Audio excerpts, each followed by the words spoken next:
Welcome to Hiraeth, a home for the left in Wales. Good evening. You join us straight after we've just spoken to our four Conservative guests discussing the fate of the Welsh Conservatives in next year's Senedd elections. I'm Matt Hexter, and I'm joined here tonight with Kerry Davis and Richard Martin. Hello, guys. Evening, Matt. Hello. What did you make of the interview tonight, Kerry? I thought it was really good. I was really impressed by the panel. It was nice to have some less well-known voices, perhaps, in the Conservative Party. But you had David Melding leading from the front. I thought we had a lot of honesty from Emma, Amanda, and James. Really interesting take on some of the big-ticket items which you put to them. I think it's quite striking to get four Conservative representatives on a podcast from Wales, and they are all pro-devolution. I think that's quite a big thing. I think we've come a long way as a nation in the last 21 years, but the Conservative Party seems to have come even further. I thought it was really quite interesting just to see four Conservatives, self-identified Welsh Conservatives, and we didn't ask them the question, which is the question that I suppose Adrian Masters gets to ask once or twice a year, is who is the leader of the Conservative Party in Wales? Would be interesting to see what they all said to that, but you can infer that they would have all said Paul Davies, because they genuinely are Welsh Conservatives, and they seem to view their conservatism and their unionism through a Welsh prism, and I thought that was actually quite striking. It's quite interesting, isn't it? Because the bubbles that we operate in, you do get the feeling that the Welsh Conservatives have become much more anti-devolution in their outlook. David Melding, famously is the Conservative who was in Wales who was most passionately advocated for a brand of Welsh conservatism, a pro-devolution outlook to their message. And to be honest, going into tonight, I didn't think that was really the case. I thought Melding was an exception rather than the rule. But from tonight's panellists, you'd never think that. Do you think that is an accurate picture of the Welsh Conservative membership, or do you think we've just found panellists who are, by the looks of it, want to stand to be members of the Senedd, who don't want to abolish something they may be sitting in or have sat in? And also, if I may quickly just say, also didn't seem to think of the Senedd as a stepping stone to Westminster, which is what you used to see it very much as. The Conservatives I speak to, and I know one of our panellists, I think it is representative of where we are. The party has got issues about where they stand towards devolution. We're influenced by some of the louder voices, the bigger players on social media who dictate the discourse. But as we're trying to do on this pod and have a few more of the voices you don't get to see, I think it was quite clear from those voices, the way they see devolution is very much along those kind of the Nick Bourne model and how he positioned the Conservative Party in that first decade. And I think that legacy is still there. If we roll forward to Senedd 2021 elections, that Devo-skeptic flank is very much open to competition from other parties, though. And Paul Davies continues to try and navigate that fine line. But if you're abolish the Welsh Assembly, or what's left of UKIP, or what's left of the Brexit Party, or whatever the heck Gareth Bennett is today, you think, there's an opportunity there. If I can basically come around the right-hand side of the Conservative Party with a hard Devo-skeptic message, you can see why they think they might have votes there. Well, that's what I thought they were doing. I thought they were never going to openly call for the abolition of the Senedd, but I thought they were sort of nod, wink, wink at, don't worry, this won't go any further, to the members and to be part of the Welsh electorate that are Devo-skeptic or, openly for the abolition of the Senedd. And I thought that's what they were doing. I thought that's the ground they were willing to take in order to get power. And it seemed to be working that way in their polling rating. They basically got rid of the Brexit Party in Wales and UKIP and abolish are on, 3-4%? I thought that's what they were doing, but maybe not from the elected members. They touched on it. I think both James and Amanda touched on where they see local conservatism going, about delivering locally, about how I think Amanda referred to bringing decisions back to Powys. James mentioned those kind of very regular political decisions, the 10 yards from your front door, where they can make a difference. And I think they're beginning to see particularly as local councillors in a rural constituency, where devolution can bring those benefits. And it was very clear, I think it was Emma who said, but she was very open, wasn't she? She said she didn't vote for it, and for a long period of devolution, she didn't support it. But she's come around to the opinion that it wasn't the Assembly and devolution that was at fault and needed to be rid of. It was the Welsh government. It was that I'm not sure if they were briefed, but that all of them talked about having the same party in power for 20 years and change is needed. They keep saying that we're just a pragmatic party. We accept the reality as it is, and we want to campaign on the best of it. And maybe they've just accepted collectively, or at least the leadership team within the Welsh Conservatives have accepted that this is the new structure. We just want to do the best with it that we see fit, and that's an interesting possibility. I think it's quite interesting. We also heard quite a lot of praise in some regards for the current Welsh government, and actually the performance of the Welsh government. That was quite interesting. I thought quite magnanimous. I mean, you wouldn't expect anything less from David Melding. What did you think, Matt? I mean, you come from a background where the Conservatives are the old enemy. I'm fascinated to see what you thought of that, because I thought not as abrasive as I thought. I share James's experience of Liberal Democrats as well, having been a kind of central member for quite some time. But yeah, historically, we are, at loggerheads with the Conservatives. I think the constructive approach is one that's been seen on both sides of the Severn. Labour with the UK government wanting to work constructively and holding them to account where they need to. The same in Wales with the Conservatives here. This is, I think, a bit of a stark contrast to Plaid's form of opposition in the Senedd, which is a bit more, full on. I mean, they did sidestep the question I asked them with regards to the polling and how people view the Welsh government response vis-a-vis the UK government response. It's crazy that how much more popular the Welsh government response is than the UK government response across pretty much all demographics, even with Conservative voters. It's difficult with the time we had to really get into whether they think that the Dominic Cummings incident and the COVID incident will really have a long-term effect on their polling, whether this is just the tip of the iceberg and the downward trajectory of it, or what. But they're certainly not heading in the right direction. They're not going to outwardly criticise Boris, but I was quite taken aback by Amanda being quite happy to sort of not criticise, but when asked about Daniel Kaczynski, very quickly went to the letter that Craig Williams, the Montgomeryshire MP, wrote to him. There was a definite willingness to put up a wall there and say, not literally on the border, but put up a wall there to say, no, he's not involved in this. This is our business, not his. It was a bit of a slate curtain went up. Polls have been up and down, and support was at a huge jump in Conservative support at the end of last year around the general election. David Melding, says that if it happens once, it can happen again. It's not drawing parallels with the Conservative results in Wales in 2019 with 1983. Despite the recent downturn, they all sort of exude a degree of confidence. They're not quite as ebullient as the Labour MPs that we had on the first episode, who were chomping at the bit to get 31 seats in the Senedd. They're a bit more realistic than that. But yeah, they're certainly, the wind is certainly in their sails. Yeah, it was quite interesting hearing David Melding, say how realistically, for the first time, there is a chance the Welsh Conservatives will be the largest party, which I could never envisage before last year. I could never envisage that happening. I can't see them being the largest party, but I don't see why they'd be abashed at the moment. The latest opinion poll, which aired last week, had them with a big drop, 11 points down, but that was on the back of a really big previous opinion poll. And these things, I never take one at a time. You've got to have at least 3 in a row. But if you take where they are, I think they're still predicted at the moment to be up 6 seats. That's really putting them in the same kind of size of party as Labour. Labour would still be there, but clearly the second party in Wales now over Plaid.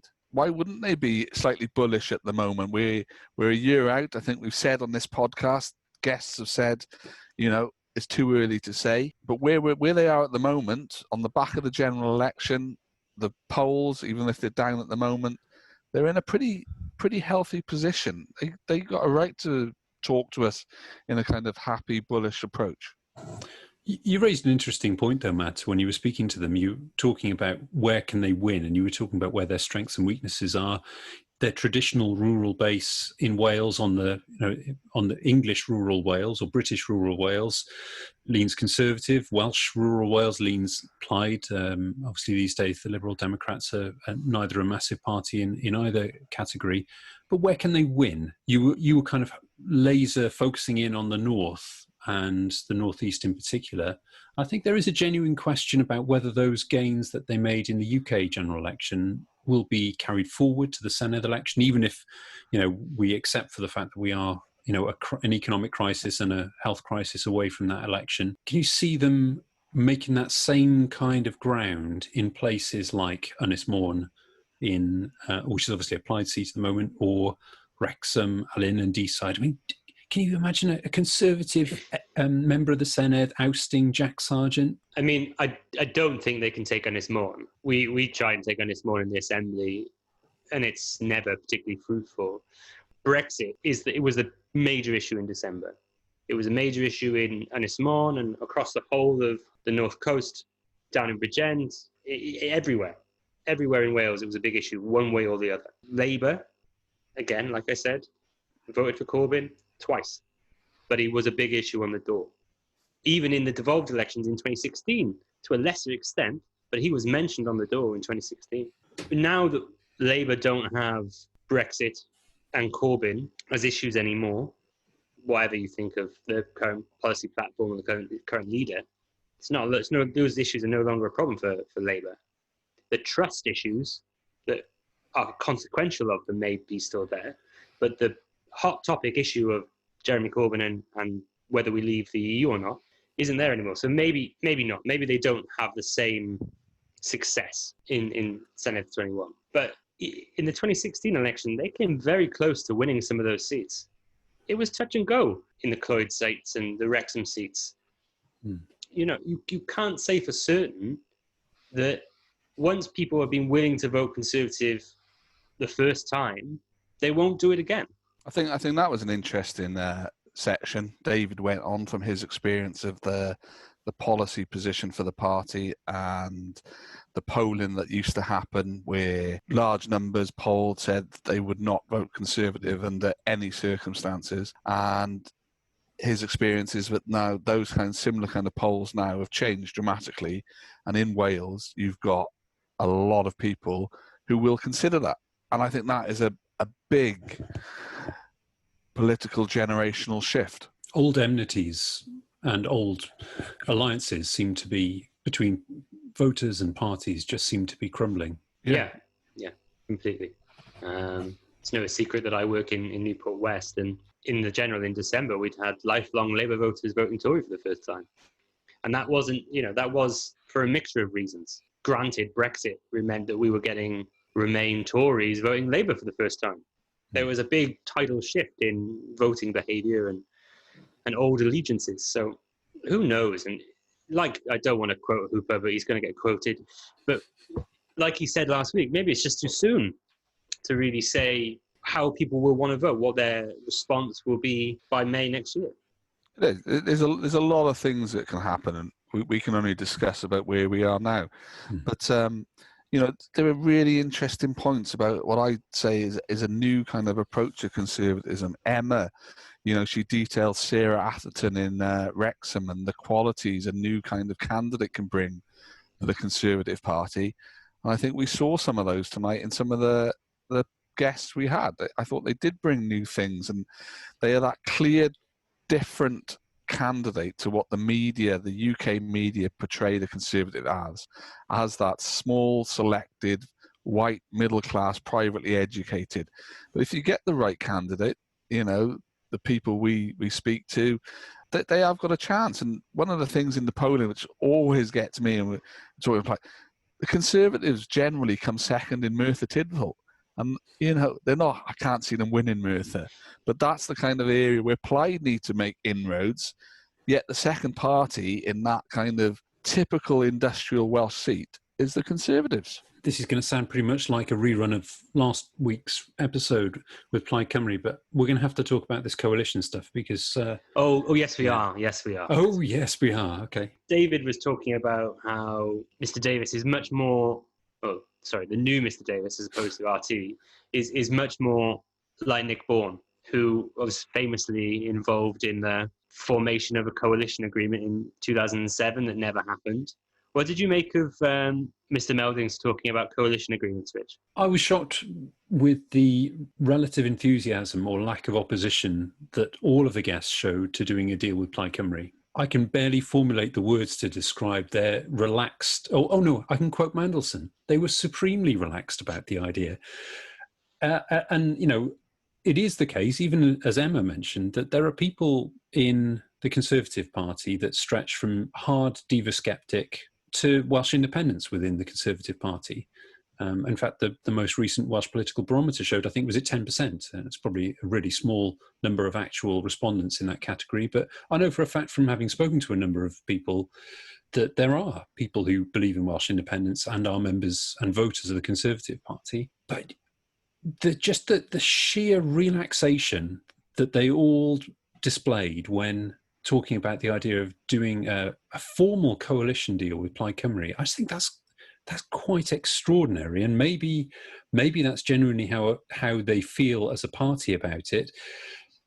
I'm also kind of minded to echo the comments that I made last week when I was talking about it, the fact that the Conservative Party is a UK-wide party with a long history. It could suck up and absorb the potential reputational damage of doing a deal with Plaid Cymru for one term to get the Labour Party out of government.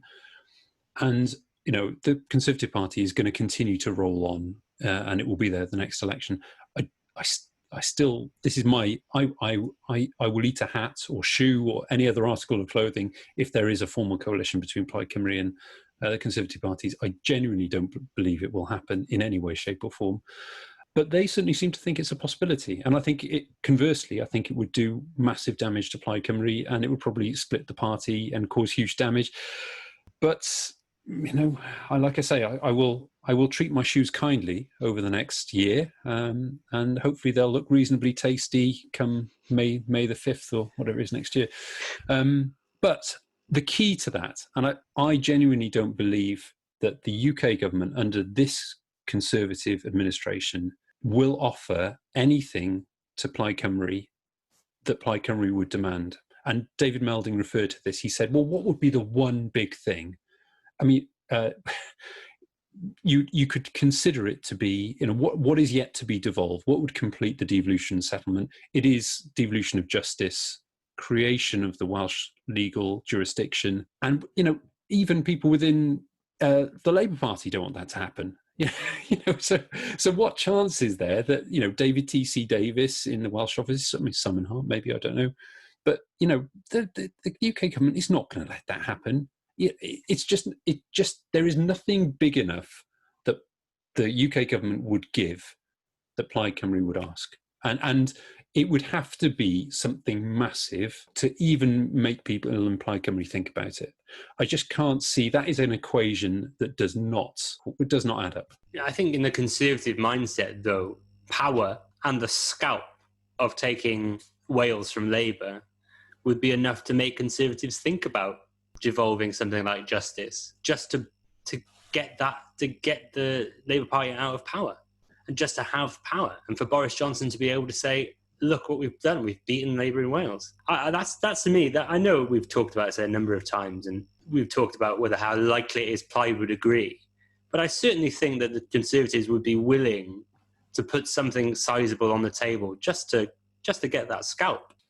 How much does Wales matter to Tory HQ in London? I'm not sure. I'm not sure it matters as much as we think it might. No, I don't think it does at all. I think the only thing Plaid would want from such a coalition, and we've got to remember the Conservatives they've got experience at coalitions now. The Lib Dem coalition from 2010 didn't do them any harm at all, and you know, I didn't see that coming before that election either. But the Conservatives are in a position where the only thing that Plaid will probably ask for is some kind of referendum on independence. And I'd see that would be deal breaker for the Conservatives. They're not going to do that. Anything else, I think they'd be happy to go along with. But they all of our panelists tonight were talking around Conservative and unionism. And as I said in every kind of analysis of the last couple of pods, next year's elections are going to be dominated, I think, by Scottish independence. Yeah, I think you're probably right. I don't know to what extent next year in Wales will be a discussion about independence. I don't think it will. I think it'll be a discussion about how good the governance of Wales has been for the past 20-odd years. I think Plaid want to make it about independence, like we talked about last week. It'll be front and centre of their campaign, but I just don't know whether that will get much cut through. No, I'm not sure it'll get a cut through, but I think that'll be, if there's any kind of talk of coalition or supportive arrangements, that's what Plaid would be asking for in that kind of discussions that they'd like. I see you grimacing there, Rich. No, I'm just might be a request. I just don't think that's enough. As having a referendum, there are people among all independence campaign groups that say, if we had an independence referendum, then it would be just like Scotland in 2014.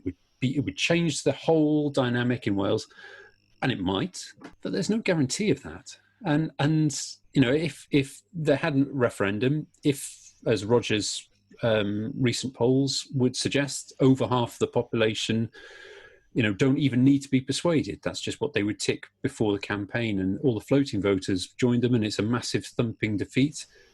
Then what have you got? Then you've got the Conservative Party has managed to wipe out Plaid Cymru because Plaid Cymru's support would split.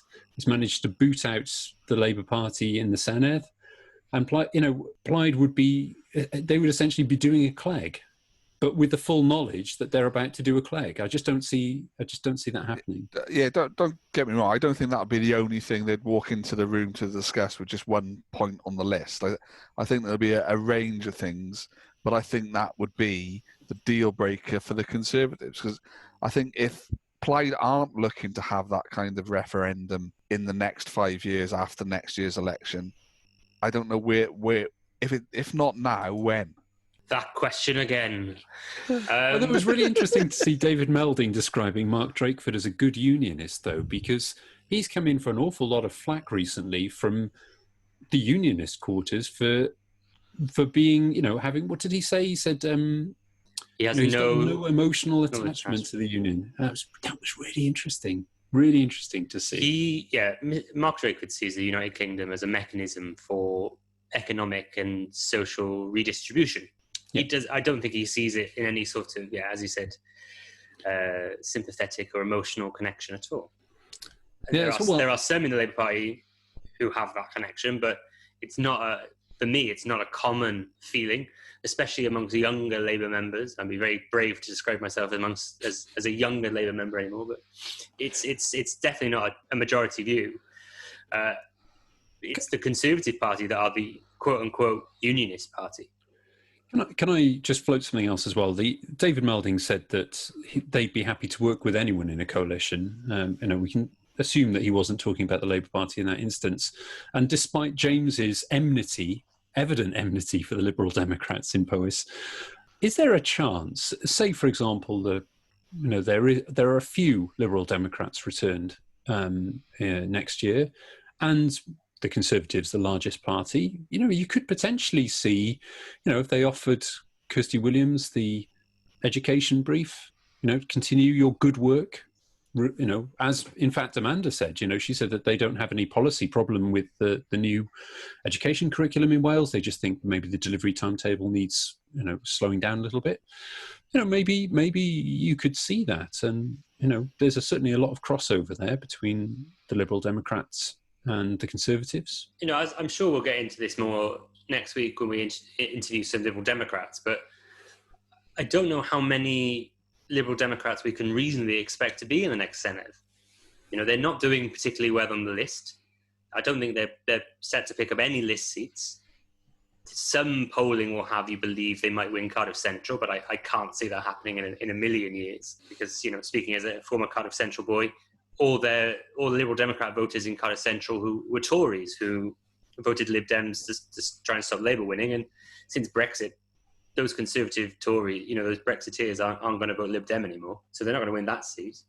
So they'll end up with one again. And I can't see, touch wood, I can't see a scenario in which the Conservatives end up on 29 or 30 MSs. It's about vote share. I think Emma was realistic for next year in what would be success. It's about increasing that vote share, and I got a lot of time for that. Looking at the figures from the last blog, Labour 25 seats, Conservatives on 19, Plaid on 15, Libs on 1. As things stand, the Conservatives are sitting pretty for next year. Yes, they might not form a government. There's an opportunity there, and it'll be, if people want change, Plaid can be the kingmakers, as it were. But as we all know, that is a very difficult crown for Plaid to take and distribute. Do you know, obviously, Richard, we've talked about this before. The Plaid of the South Wales valleys is a very different Plaid to the northwest. Do you think there is a part of Plaid that want to be in power no matter what? I know we're slightly veering off the Conservatives now. Plaid who want to be in power so no matter what, who would be quite happy to jump into bed with the Conservatives. Can we have some kind of moratorium on jumping to bed? That's just... Sorry. That's a mental image that I do not need at this time of night. I think Emma did say she was about sleeping with the enemy somewhere. She did. Yeah, that's a good point. I think anybody who's been watching Welsh politics long enough knows that there are parts of Wales that are Plaid voting on the national question, but economically are centre-right, and they vote Plaid Cymru.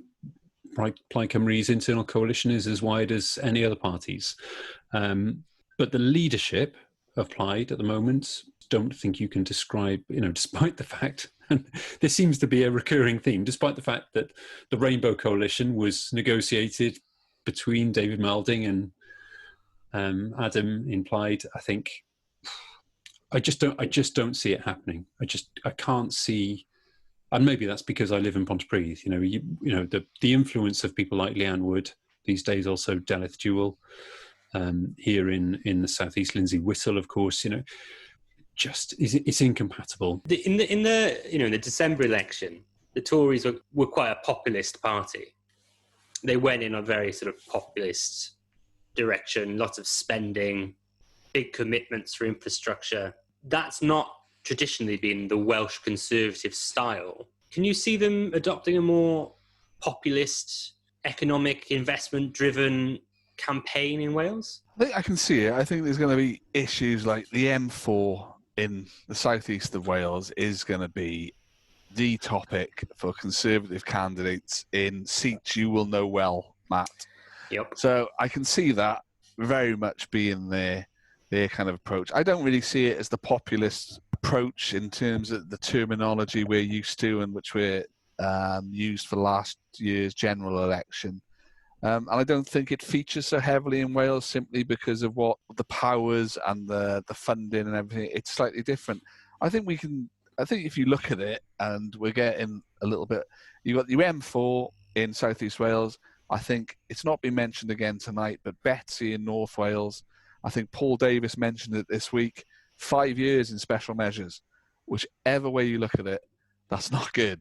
And if it's still there at next year's election, that's your North Wales policy area looked at. And I think you can find little things like that across their kind of key target seats. And above it all, they were consistent tonight. It's about 20 years without change. All four panelists spoke along those lines. And that's going to be a pretty easy campaign for a good strategist to build around. What about yourself? I agree. That's it? Don't have to say, don't expand. It's not a secret that the building of the M4 Relief Road in Southeast Wales is a big issue. Even in the Newport West by-election and the general election in Newport West, all Matthew Evans talked about was building the M4 Relief Road. Even in an election that it played significant part, even in an election that had he won, he wouldn't be able to do anything about it. It was in the 2019 Conservative Manifesto, wasn't it? It was, and Boris, once a week pretty much talks about building the M4 relief road. So I'm sure it will play a part in the Conservative campaign material moving into next year. No doubt about it. But I think that's what they'll do. They'll talk about things like that. They'll talk about Betsy. They'll talk about wanting to create change, which is quite ironic, really, considering they themselves have been in government in Westminster for 10 years now. They can leverage the relationship with Westminster. They can say, a Welsh Conservative government in the Senedd would get favourable borrowing terms from a Conservative government in Westminster in the way that a Labour government wouldn't. And they can make all of those promises. I know you've said about Betsy a couple of times, Kerry. I'm not necessarily sure that the votes of discontent to do with Betsy would go to the Conservatives, because the picture of health across the border in England isn't awesome either, certainly not in the north of England. And there's kind of like that ingrained cultural memory of the Conservatives are not the party of health and provision of health. And I have to say, Matt Hancock has not done a spectacular job of changing that. So I don't know who would be the benefit. I'm not sure. There is definitely an issue with Betsy, as there are with other health boards in Wales. I'm not necessarily sure that the votes would go straight to the Conservatives on the back of Betsy, but maybe I'm wrong on that. But certainly the M4. And how vulnerable, really in the Senedd seats, Matt, are those South East Wales seats? Because, we talked about, Blaenau Gwent doesn't have Nigel Copner these days. The Conservative Association in Newport West went through horrible contortions over 2017, 2019. Are they still the operation that they once were? You'd imagine they would be looking at Brecon and Radnor. They would be looking at, they already hold most of Pembrokeshire in the southwest. Would they be looking at some seats in Swansea? Would they be looking? I just don't know. I think the South Wales East seats, this again all goes back to what we're able to do in terms of campaigning. I think a good campaign in those South Wales East seats should see Labour retain those seats. I think they're all good candidates we've got there. They're well-oiled machines in terms of elections. As in Newport West, we've had quite a few over the last few years, especially with the by-election we had last year. So I can see us holding them all. That's absolutely I don't see that being an issue. It's just there's a clear attack line for a Conservative that even in elections where it's not relevant, they've brought up the road. Is it an incorrect assumption to think that the voters who voted for UKIP and for the Brexit Party will turn out in the same numbers for the Conservative Party? I don't know, and this is something that, had we had a bit more time, I possibly would have asked. I've been told previously that Conservative voters don't vote in devolved elections, and I don't know to what extent that's true. I don't know. I don't think it is true, but it's certainly something that's been told to me in the past. They just don't turn up in the same number.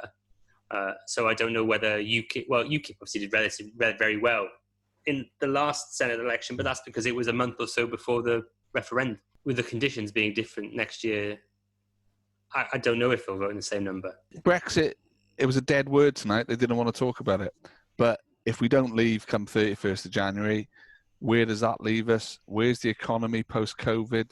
That featured, if the economy's where a lot of predictions say it's going to be, that's at the Conservative door.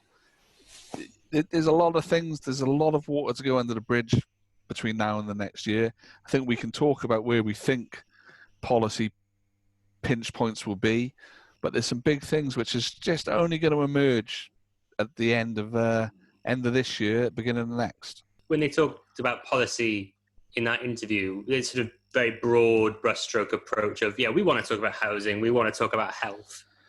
Is there a Conservative way of innovating in those areas with the sort of devolved powers we've got? Well, it was talk about, but we haven't really seen anything like that. And as Rich said, what can they bring over from the bigger governing body next door, which will impress in Wales? I mentioned Betsy, but health in England isn't really that rosy. The handling of COVID-19 is going to be a big thing. That hasn't gone well. Education, it's not gone well. Amanda's a teacher, I believe. But if you look at some of the the policy approaches and the structure of education in England, it's not going to be welcomed in Wales generally. No, it just leaves the economy. And like I say, we don't know where that is. Pre-COVID, the economy, you could have people who'd support it. Post-COVID, post-Brexit, we really don't know where it's going to be. And we didn't talk about agriculture a huge amount there, although I think Amanda brought it up. I mean, you have to also sort of suggest that although the Conservative Party might be unhappy with Leslie Griffith's tenure as Rural Affairs Minister, in Westminster, the Conservatives have just essentially green-lighted an American trade deal where agriculture is on the table. That is not going to be a particularly welcome message for rural constituencies in Wales at the when we leave or if indeed we do leave the transition period with the EU in January next year. That's has the potential to destroy huge swathes of the Welsh rural economy, and I can see both the Labour Party and Plaid Cymru not letting voters in rural constituencies forget that. So I'm not sure whether agriculture is a winner for the Conservatives either. Again, it depends to what extent Brexit is blamed for the economic fallout of the next couple of years, or whether the Conservatives can be successful in pinning all the economic upheaval I'm thinking all of us expect to happen on COVID-19. Yeah, I suppose I can see. Yeah, is COVID a disease to bury bad trade deals, so to speak? One thing that they very quickly all started agreeing on that I think is interesting, and I think it is a pertinent point, is the outside of Cardiffness. The campaign to try and present certainly the Labour Party's stewardship of the Senedd as a Cardiff-centric thing. Now, I have to say, it doesn't help that so many of the First Ministers and so many of the cabinets come from Cardiff and the South East. And I think the Conservative Party is right to see an electoral opportunity of trying to essentially make devolution work for the rest of Wales and to empower local authorities or regions. That is a very salient point to campaign on. It's the same thing probably Plaid Cymru and the Liberal Democrats and possibly the Greens will all be campaigning on the same thing. But with the weight of the Conservative campaigning machine, they can probably do quite a good job of that. And I think there's a challenge there for the Labour Party to be prepared for that. And actually, I don't know what the defence is. I know we've seen Ken Skates try and present himself more clearly as the Minister for North Wales.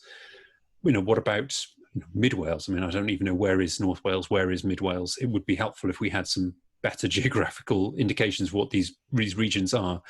But I think that is an opportunity for the Conservative Party, as it is for the other parties, and they all seem to be quite consistent on that. And I think, again, there are weaknesses, and you mentioned this, Matt. There are weaknesses in the Welsh Labour Party and Welsh Government armour, and if the circumstances were correct for this to happen, and there is these kind of political tailwinds from England, there is these kind of Brexity tailwinds, there are these kind of COVID-related tailwinds, and the internal dynamics of Wales are not favourable, you can see a scenario where the Conservatives may get close to the Labour number of members of the Senedd. You can see the circumstances being there, but it does require all of these other things to kind of be working in the same direction. I think if we were being realistic, I think we still have to see, what was it David said? Was it David that said 20 seats, 21 seats? I think that's probably realistic. I think that would be a good night for the Welsh Conservatives. For the Conservatives, it would be a very good night, I think. Yeah. Being in a position where they could theoretically, I know you don't like the idea, but could theoretically form a coalition is a position of strength for them, definitely. Well, I look forward to Lee Waters and Mark Isherwood sitting down and hammering out that coalition deal. Thank you very much to Kerry Davis and Richard Mine for another fascinating discussion on the Conservatives' fortunes for next year's Senedd elections. If you like what you heard today, you can find out more on our blog on Medium at HiraethBlogCymru, at Facebook at HiraethBlogCymru, and on Twitter at HiraethBlog. Thank you for listening to Hiraeth.